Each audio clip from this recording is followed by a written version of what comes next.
Okay, we are on the air live for, is this our second or our third? I think our third virtual user group for Backdrop CMS. We're going to talk a little bit about upgrades from Drupal 6 and 7 today. And ideally, what I'd like is for each of us we've got 4 people in the room now. We may have some people join us.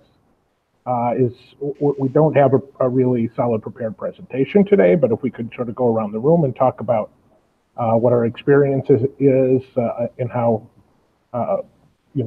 what sort of success we've had with upgrades and what sort of problems we have. And then I think my plan is that we'll talk about the current documentation for doing upgrades on backdropcms.org and just sort of walk through those, explain them, and if people have questions, ask them, and maybe identify some things that could be improved there. So I can start. My name is Tim Erickson. I've been doing Backdrop sort of actively for a little over a year and a half.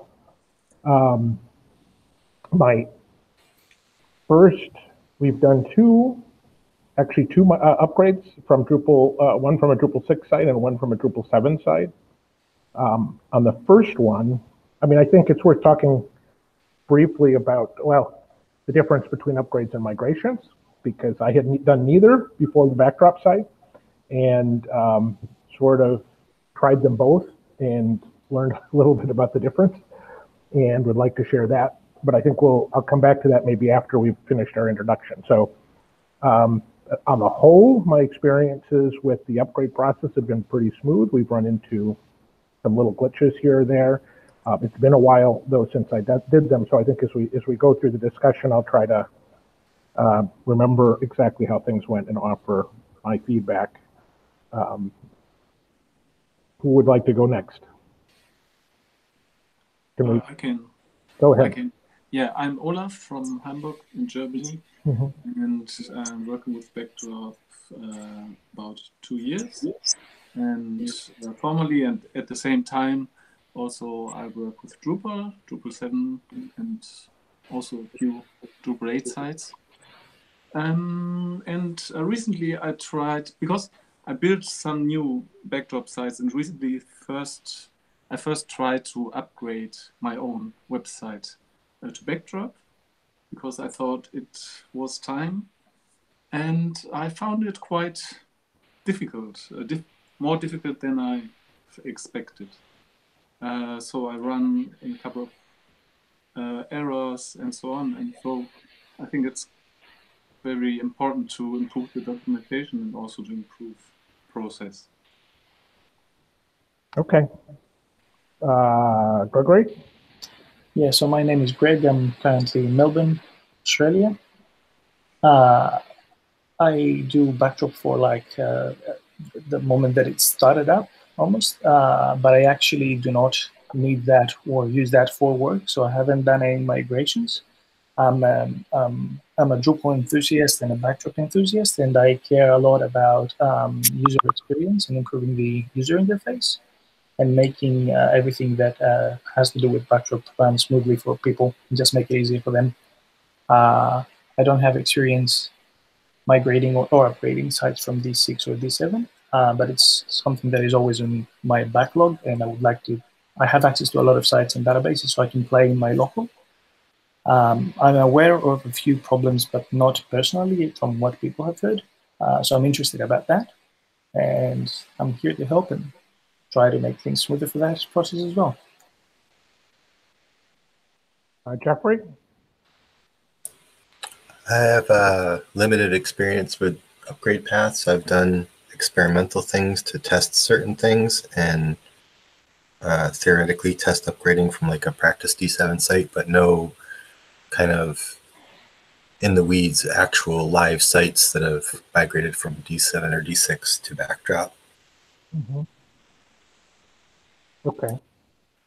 So I'd like to jump back into that question. Talk quickly about the difference between, for those who haven't done it before, the difference between a migration and an upgrade. Because I think that's a critical difference, that it's obvious once you've done it, but not to maybe somebody who hasn't been through the process before. I kind of thought they were more similar than they were. In my first Drupal 6, first of all, a really common question, I think, is the path from Drupal 6 or from Drupal 7. And there's really only an upgrade path, or frankly, I think even with a migration path from Drupal 7 to Backdrop. So what people have been doing, if they're in Drupal 6, is doing a Drupal 6 to Drupal 7 upgrade without doing any kind of theming or anything. Just move your data into Drupal 7, and then you can upgrade or migrate into to Backdrop. And we tried that first. And the benefit of if you're migrating the data, you're not trying to, how to best describe this?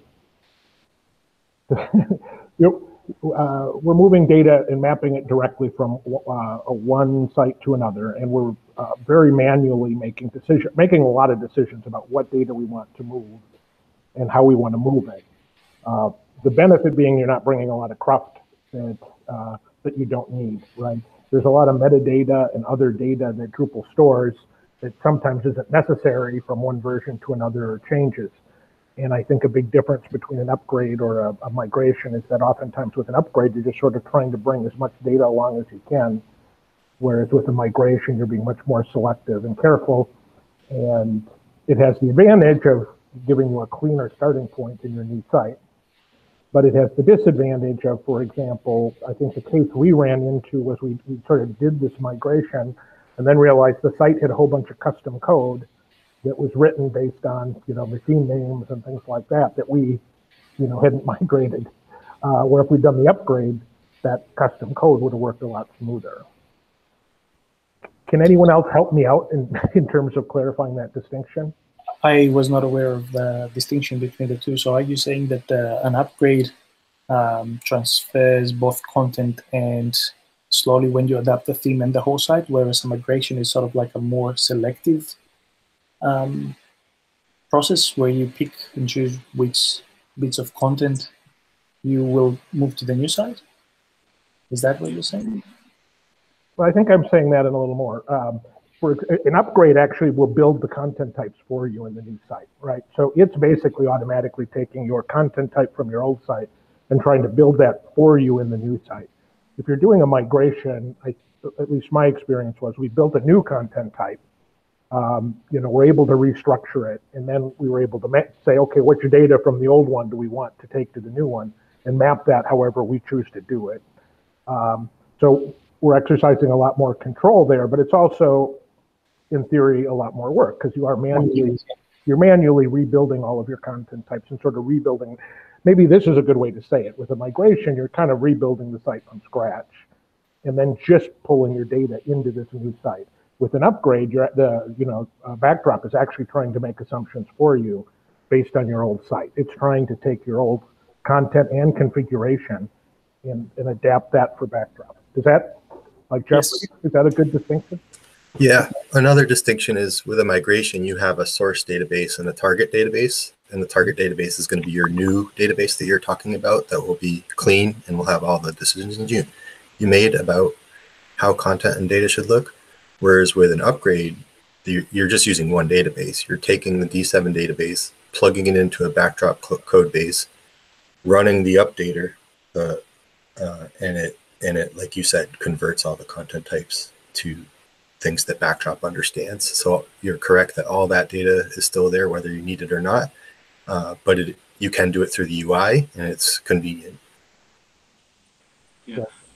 Tim, how did you do the data import during the migration? Did you use a sort of migrate module or a custom module, or did you do it manually, copy and paste? No, when we did it, I think there's I think we used the migrate module, so it's been quite a while. And my colleague actually did a lot of the work of mapping the fields. I was involved, so I thought, but I believe we just used the Drupal. I think there's a couple of different Drupal migrate modules. So, and we used one in particular, and I don't remember off the top of my head. Jeffrey, do you know which one would be the most likely migrate module you'd use from D7 to Backdrop? Yeah, I'm not sure. There's, like you say, there's a couple of them. There's migrate proper, and there's Mhm. like a Drupal to Drupal migrate Yeah, module. I was about to mention it. It's called D2D. Yeah. Before we move on, just Tim, are you talking about D6 to D7 migrations first, or backdrop, or are you talking? Well, so, and if you're both, the same in terms of what we're talking about, same so far, the same concepts apply, right? You can migrate from Drupal 6 to Drupal 7, or you can upgrade from Drupal 6 to Drupal 7, and the same thing from Drupal 7 to Backdrop.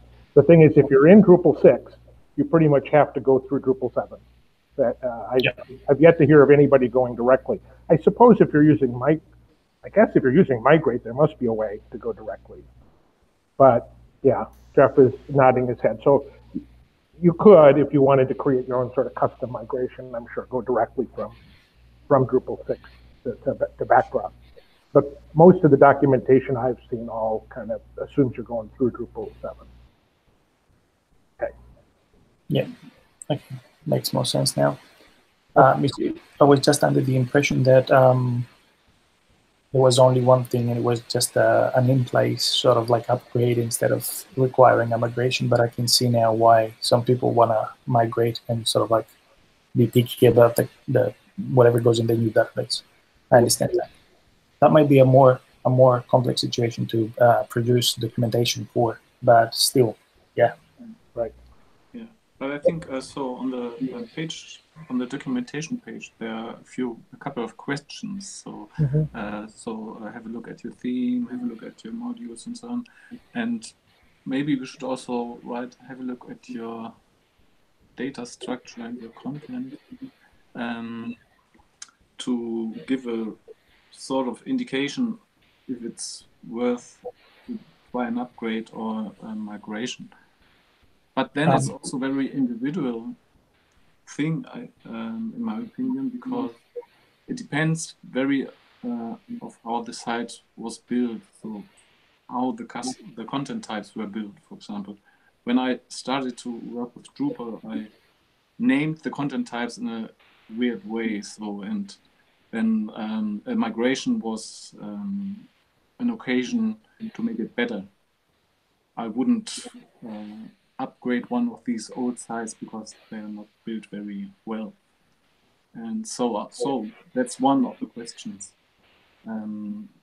Yeah. Right. My other thought is that why would one want to do that cleanup, as I see it, during the migration and not either clean things up while they're in D7? I know that there are some modules that can help with that. Like I think one is Node Copy or Node Clone, which can help you map fields from one content type to another.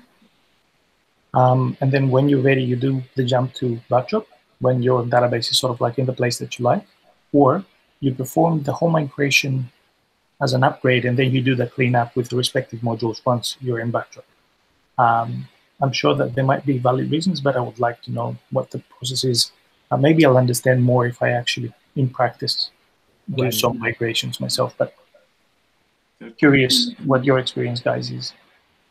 Yeah, so I think one argument would also be that usually it's a couple of years ago when you built the site or another person. And so there were other standards, other expectations on a website and so on. And all that changed. And I think rarely a website should just stay the same after 5 or 6 years. And then it's also a question of personal preference. If you try to achieve the changes, building a brand new site, which is very clean, and then you import the data that you need. So I'm a bit used to do it, not the migration, because I'm not a specialist in this, but a friend helped me for this. Yeah, I'm used to do it in that way from Drupal. So from Drupal 7 to Drupal 8, there's no other way. You can't upgrade. Yeah, I'm actually following the official Slack channel or Migrate channel for Drupal. which is the migration initiative. It's not anywhere near right now to have a user interface and be easy for people. It requires a lot of coding. But my understanding was also, or my thought was, that the move from the 7 to Backdrop was a pretty straightforward thing that would not require a rebuild. My understanding now is that people that migrate instead of upgrading, they're actually doing a rebuild. I would expect that you would rebuild your theme based on the fact that we have the whole notion of layouts now, and I would expect that that is a separate task that would be tedious. But for the content part of it, I would expect it to be more straightforward. And as I hear you guys, I understand that it's not, depending on the situation, as we said, if you choose to do a migration and data cleanup. It's really sad that Jen is not bound for this, because I know that she migrated a lot of sites, so she might be able. Okay, so Jen has upgraded a lot of sites. Jen has very strong feelings about upgrading, and the reason she does is partly because part of the whole philosophy of Backdrop, right, is to make it as simple as possible for site builders or people with maybe limited skills. If you're a hardcore backend developer and are proficient at migrating data, there's a lot of benefits from doing a migration, I think, right? Because you get to sort of rethink the site, clean up past mistakes, and do all of that. But if you're primarily like a front ender who, with some site building skills, and the upgrade path is much more your speed. Not that you couldn't learn and do a migration. And so Jen has tried to stick with, I think, with upgrades as much as possible, both because it's easy, but also to just work through that process, because each time she goes through it, she can improve it, and has really encouraged others, so. Yeah. But she can also write custom, can also write custom code to then update and make migration improvements. So, and I think in theory, upgrade is a good, good way or a good approach. But I could give a real-world example, which is quite difficult. For example, when I used entity reference in Drupal, which is used by many sites, and in Backdrop, I don't want to use it, but reference or references. So that doesn't work with an upgrades, as far as I know. Right. There's an upgrade path, and so I can choose, to use entity reference or reference in Backdrop and to migrate the references itself manually, maybe if it's a small site, or I have to use entity reference in Backdrop, which I don't want to. And so, that's one of my issues. Right. And I think. Just wanted to say that on my end, there's a little bit of a feedback and echo. So can you try to just mute yourself if you're not? Yeah, Tim, it was you. Okay, no worries. Just real quick, I wanted to say that the module that is being promoted sort of and intended to be merged in core is the reference one from all the references. Mike has done some work on it, but it's been a while since he last worked on it. That's my understanding, at least. So there's been no major work done for a year, I think, at least. But before we go to certain modules that might be required or certain modules that might be used in the Drupal 7 side, I would like to stick with what Tim was discussing. So I think that I'm mostly on Jen's sort of like side. And the things that I'm going to try are straight Drupal upgrades, because there is also another factor that comes into play, and that's budget. And it is my understanding that if a customer wants to also rethink their structure or what have you, that can be done after the migration. Sorry, after the upgrade to Backdrop. They can use modules like, as I said, I think it was node copy or something like that, which allows you to map the fields from one content type to another one and do it that way. But that would have to be a separate task anyways. Yeah. As somebody that doesn't dig deep into the database a lot, one of the things I was surprised is that in these upgrade processes, like the site I was working on had already been through like a Drupal 4 to 5 upgrade, a 5 to 6 upgrade, a 6 to 7 upgrade. And what happens is it's like cleaning it up isn't so easy unless you're going into the database, because it's my understanding that there are fields that get brought along that aren't even used anymore, right? So you're not going to see them in the UI, and basically your database over time is getting sort of cluttered with fields that the new version isn't even touching or looking at. So there is no option to sort of clean it up through the UI. In order to clean it up afterwards, you'd have to actually go into the database directly and like say, oh, I don't need this field. Or, is that right? Jeffrey's nodding, or yeah, Jeff is nodding. Okay. Did you want to say something, Jeff? You are correct, sir. Should we move on to talk? I think that we'd like to kind of focus a little bit on the upgrade process. And, you know, again, my thought was to sort of look over take a look at the documentation and talk about some of the major steps of doing the upgrade process, and answering any questions that come up. So I put a link in the chat session for this, and I have it open. I mean, my recollection is one of the big things that you need to do is go through your modules, your contrib and custom modules, and look at what modules have been ported to Backdrop, which ones haven't. I think from what I hear, like Jen talking a lot about, is that she'll find that most of her modules now in a lot of sites have been ported, and a few haven't, and then she just has to deal with them afterwards, right? So you go ahead and upgrade all the modules you have, bring in or up your content. Yeah, I mean, I still, even when I talk about upgrades, I think of it as moving data, but it isn't, right? It's upgrading the data. It's just changing the database. So your data doesn't actually move. You're just upgrading an essential in your modules. Anyway, so like if there are certain modules that aren't working with Backdrop, then you just have to figure that out afterwards. Yeah. There was an initiative on our end to sort of like, or an idea more, I would say, to build a module that would be a Drupal module. Unfortunately, because it might be considered sort of like quote-unquote hostile, it can be hosted on d.org, which that module was going to be called Backdrop Ready.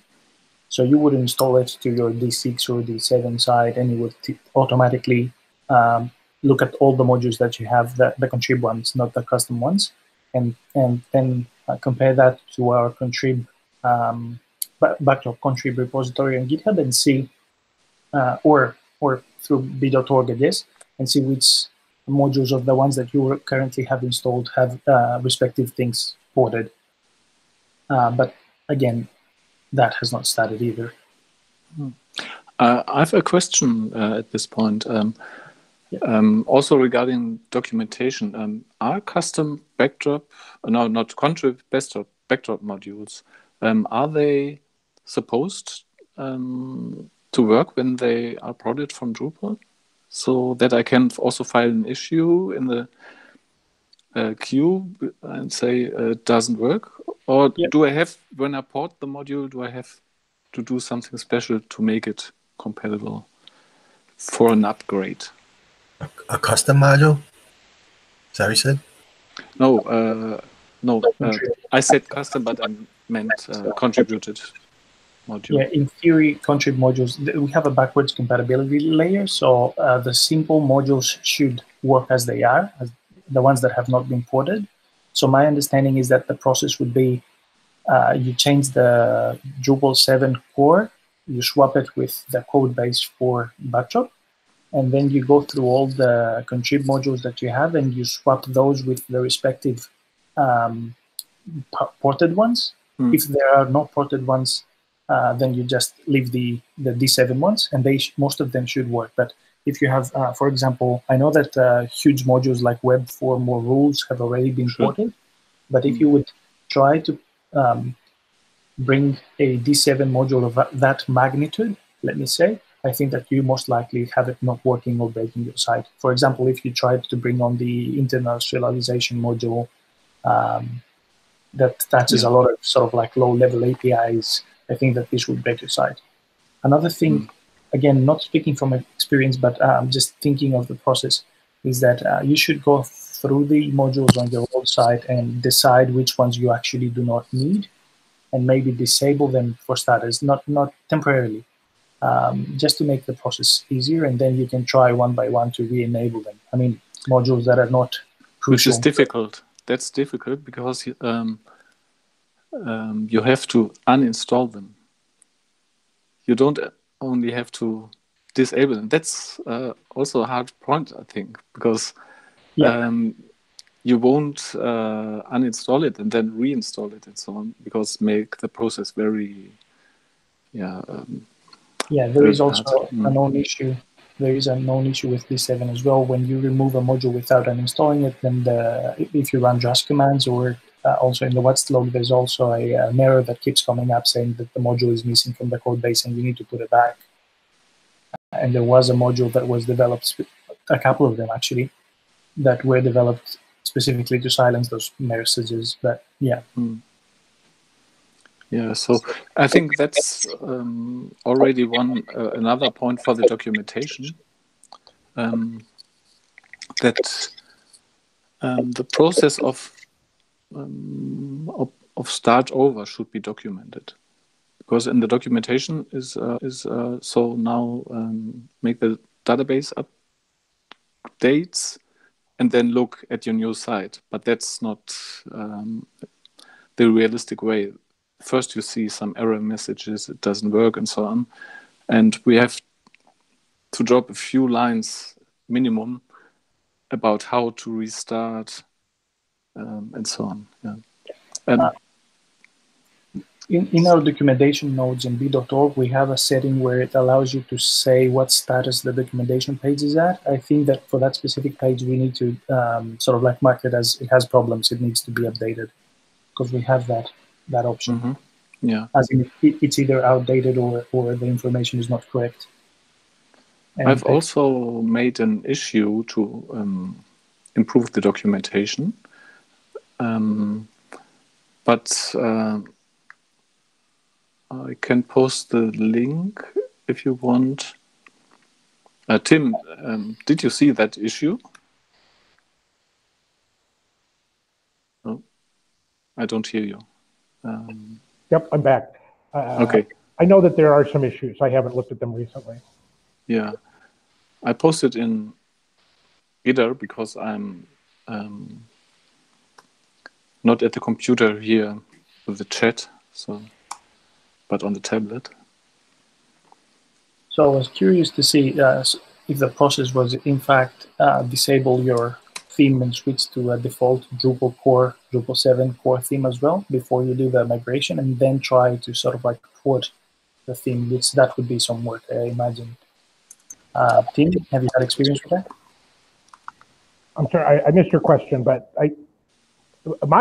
first of all, I'd like to clarify, because I've heard a couple of people say that sometimes modules will just work in Backdrop, and that's not my understanding. My understanding is that even the simplest module needs at least like 1 or 2 lines changed. Maybe Jeffrey could, or Jeff could say that, but that's misleading. And I've heard people say that, like, oh, just drop it in and see if it works. And yeah, you're right. We need to change at least one line in the .info file. Yeah, right. Sure. Okay. So that's one thing. I mean, I also, my memory was that, like, I deleted all of the contrib modules as part of the process, and then I put in the Backdrop modules. And you know, I could later, or at that time, try to make the minimal changes to the modules. But I think probably one good step is to, you know, just clean out your contrib modules folder and rebuild it, just to avoid the mistake of having some modules that aren't completely ready. And also in terms of the theme, you know, I'm looking at the documentation, and I wish I had had time to look at it more before. But it says sort of to review your theme. And I mean, I think that's a good thing to do beforehand, but I don't think any theme is going to work directly, right? So you're going to have to do work or really start over. You know, maybe in the future maybe in the future there'll be some way to sort of like run an upgrade on a theme, I don't know, but I haven't heard of that so far. Yeah, but in the introduction of the documentation is the question: are you prepared to create a new theme, port your existing one, or install a comparable one? So I think that's the correct information. But maybe, yeah, at the end, it's a bit misleading when you don't remember the introduction. Yeah, and the whole part of improving the color module with bases and in general was part of the idea of that third option that you mentioned, Olaf, which says, "Are you prepared? Are you prepared to use a comparable module, which would be install something like bases, which allows you to mess around with the colors so that you can approximate what the previous theme was, but then you will have to do some work on your own." I recall that. Another roadblock in this whole situation, and I've mentioned it before, is there's an extensive usage in D7 sites of the features module. And before you do any work, you need to, there is a D7 contrib module that is called defeaturize. You need to convert your features. Yeah, it's a really, like, this needs to be mentioned in the documentation. I've never used it, but if I start my testing, I have a lot of test sites that use features, and I would be able to know any pains along the way and document them. We got somebody joined us. Paul, is that how I say it? Hi, everyone. Hi. Sorry, there are a bit of noise here. I haven't caught everything of your conversation, but I will try to follow, and maybe if needed, I will say something. Well, can you tell us quickly if you've done any upgrades or migrations to Backdrop yet? Nope, not yet. Not yet. Actually, since I'm able now to install Backdrop with Docker, I will probably give it a bit more time. But I haven't made any migration or anything with Drupal and Backdrop. Okay. Yeah, Paul, if you can just say a little bit about yourself as well, because we introduced ourselves when we started the video. All right, so I am Paul de la Hera. I'm from Belgium. I am a Drupal 7 core maintainer, and I'm a bit frustrated on the fact that Drupal 7 is not evolving at the speed that I would like to. I'm not alone to do it, so I have to count on other people to review what I did. But it takes time, it takes months, it takes weeks, and it's a bit pissing me off. So I'm trying to find a way to let other people enjoy these patches and these good stuff that are in Drupal 7 that needs to be committed. So the first step for me was to do a full Docker stack so I can spawn any Backdrop instances in 2 or 3 commands maximum and then work on it. And then I also ported my first module last week, which is BG Image Formatter, and created Atomium. But since I think last year I did it, but I gave up because I had too much work. And I just started again last week. So we have now a full Atomium base team working and providing very, very good stuff to you guys. Great. We appreciate your work. Thanks, Paul. Thank you. I wanted to quickly go back to the question that Olaf asked about whether or not modules have sort of can be expected to be upgradable. And I think Gregory pointed out that some of them with very minimal changes just work, right? But I think, please, this is as much as a question as a statement. My understanding is that some of the more complex modules have had some like upgrade hooks or in a sense built into them, right? So that when you run that upgrade, they are doing handling specific things. And you can't necessarily assume that every contrib module has necessarily has those upgrade hooks. And if it doesn't, that would probably, would it be fair to say that that's a legitimate thing to raise in the issue queue? Yeah, so most of the modules that have been ported, they have hooks to convert variables to config. I think that part of the review process, and Herb is really good at it, is to also watch for small things like that, although it's not required for a contrib module to be ported. But as you said, Tim, it can be done afterwards. It is my understanding that if your module has the compatibility layer, it would still use the database to store its values, so it will continue working.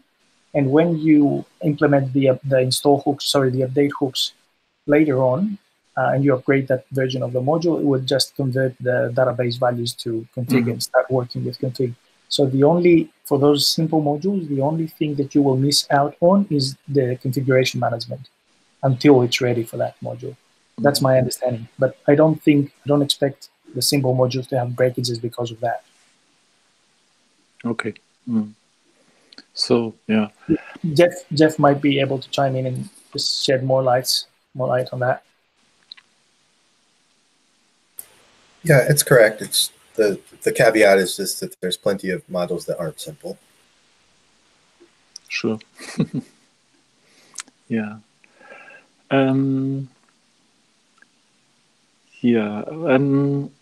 Maybe I forgot what I wanted to say.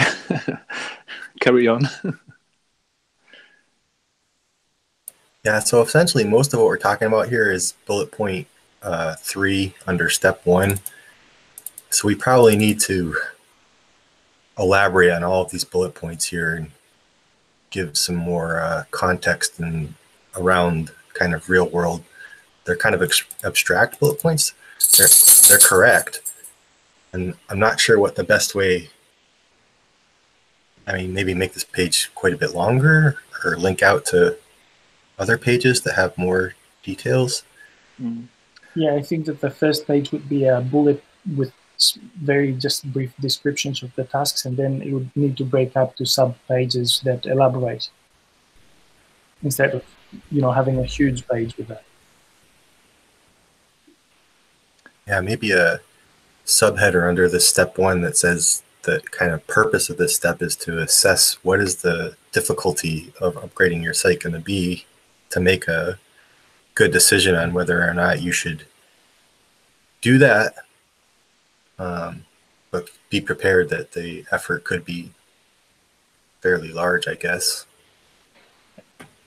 Besides the substantial effort that might be required, it might also be a good thing to mention the thing that is new to me, the difference between upgrade and migration, and in which case you would like to do the one or the other,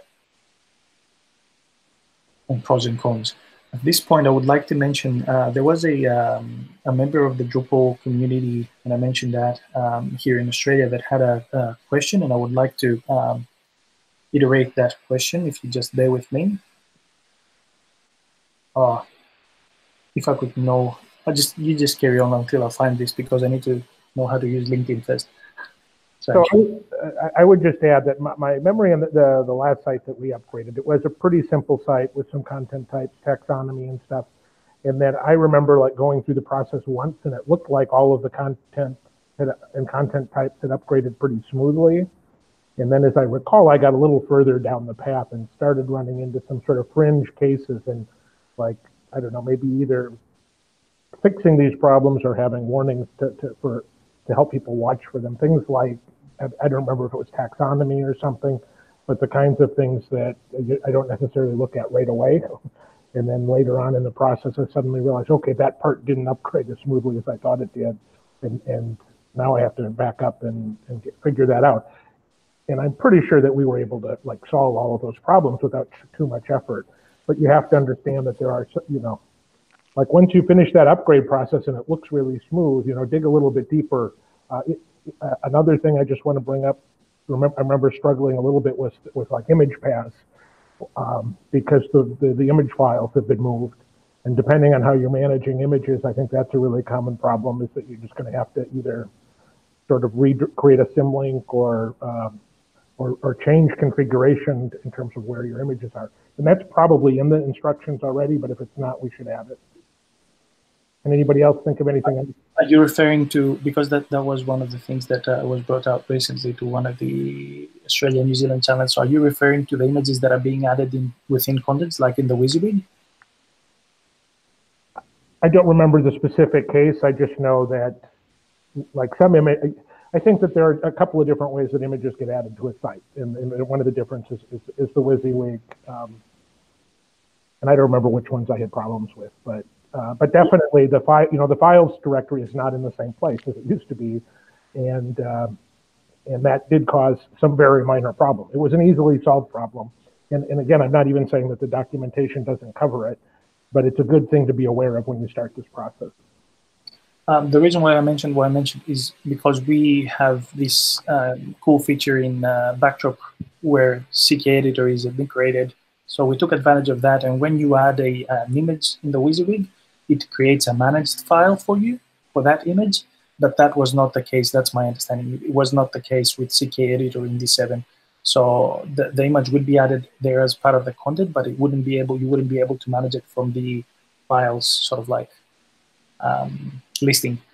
And I know that we have taken a lot of care to build that feature, but we have not, I think, thought of the migrations. So how images within content, when migrated, need to go through that process of being added as a managed file, and if that is possible at all.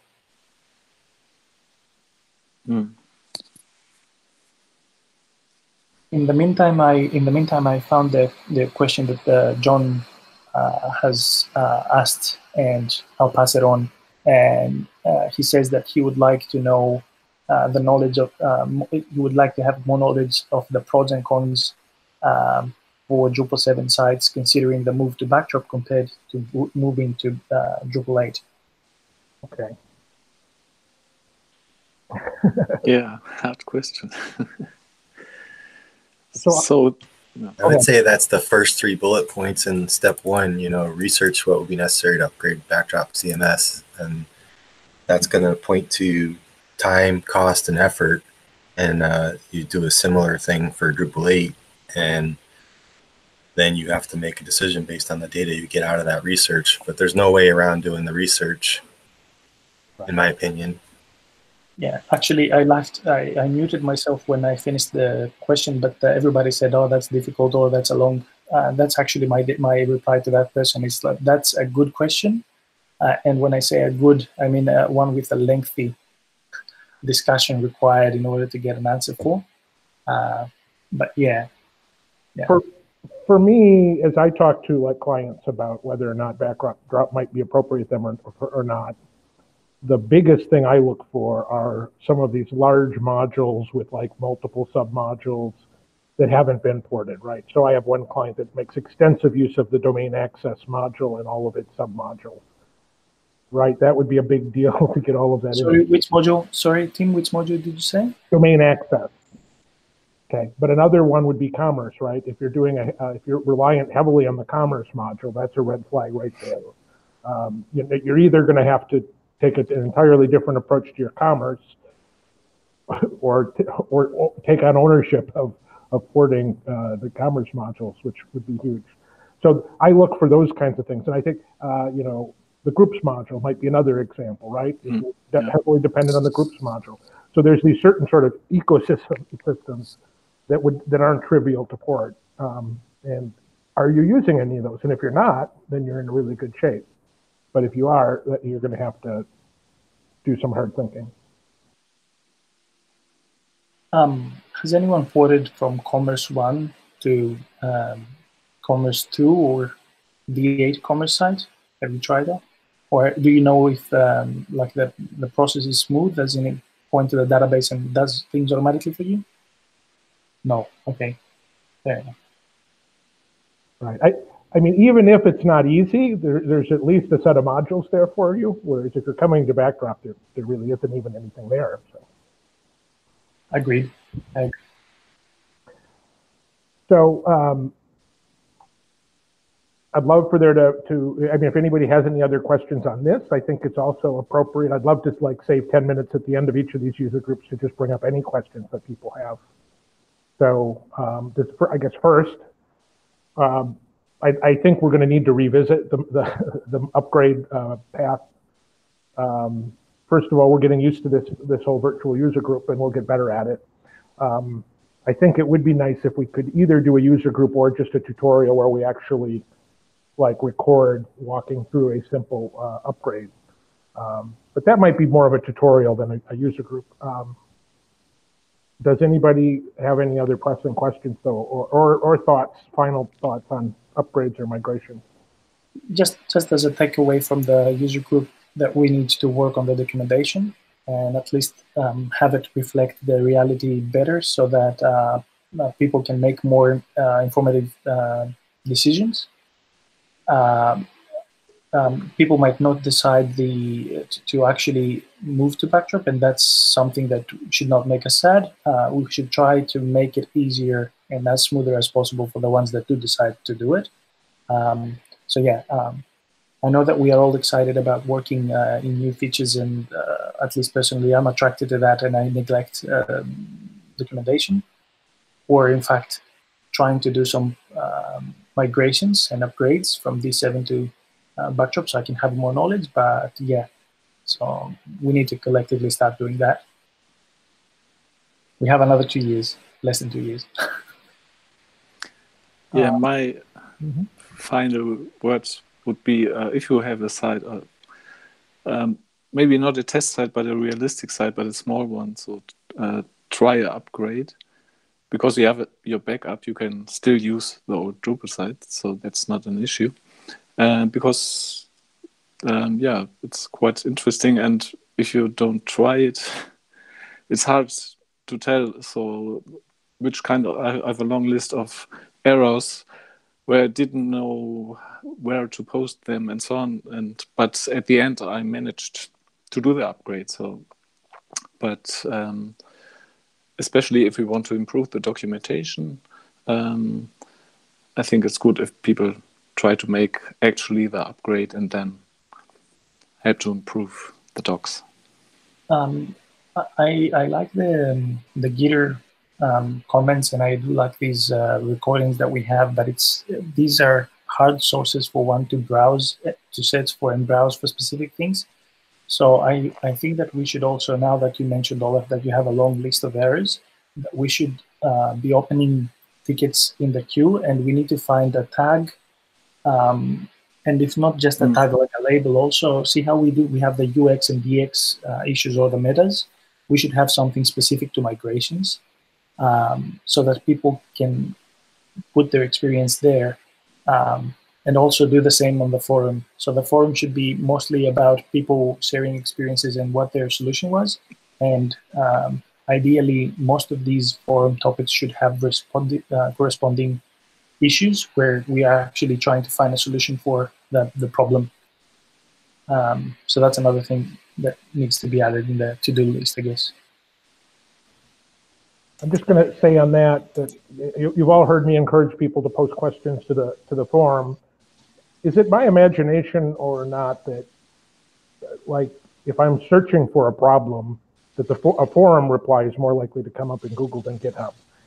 To me, maybe that's not true, but that's one of the reasons I like posting things, especially that aren't bug reports, into the forum. It's because I don't know, it feels like they're more findable. But that might, I was just curious if people have that. I think that's good, your experience with Drupal, since there is no, GitHub for Drupal. But if you're searching for any other sort of technical problem on the internet, you're very likely to get GitHub results. Yeah, my understanding that, Jeff, is that Google monitors closely what you do, so they know that you're in the habit of going to GitHub. If you're a developer, they will give you GitHub results first. So, I mean, it's a personalized experience when you get results from Google. So in the spirit of allowing a little bit of time to just talk about other things, the fact that we have, again, if I'm saying it right, Paul, if I could put you on the spot or give you the opportunity to talk quickly about you've done a couple of big things for Backdrop in the last couple of days, this Docker thing and porting Atomium, how do you say it, Atomium? Do you want to say anything about that? Or you're not listening? You might not have heard me. Anybody else? Olaf, are you willing to share the database that produced so many errors, or is there private information in it or anything like that? No, I'm willing to share it. Yeah. Yeah, that would be a No cool problem. test case to like maybe even if we all tried to upgrade on the same exact starting set, we might be able to make some good headway in improving this documentation. Yeah, that's an excellent idea.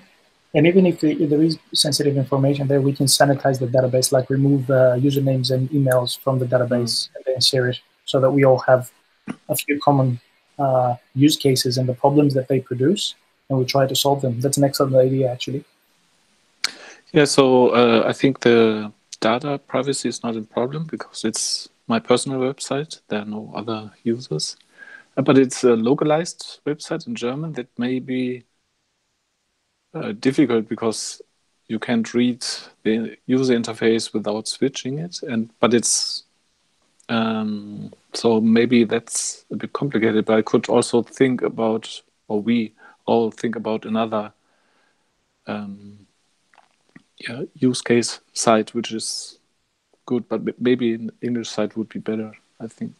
The sites that I have in my availability are all customer sites, so unfortunately I cannot share them. Yeah, sorry. So I can have a look. Oh yeah. What we can do is we can look at the D7 site that you have, Olaf, and then switch it to not necessarily the content, but switch it to English. So just the user interface, and then get a dump of that database. That would help. That would be possible. Okay.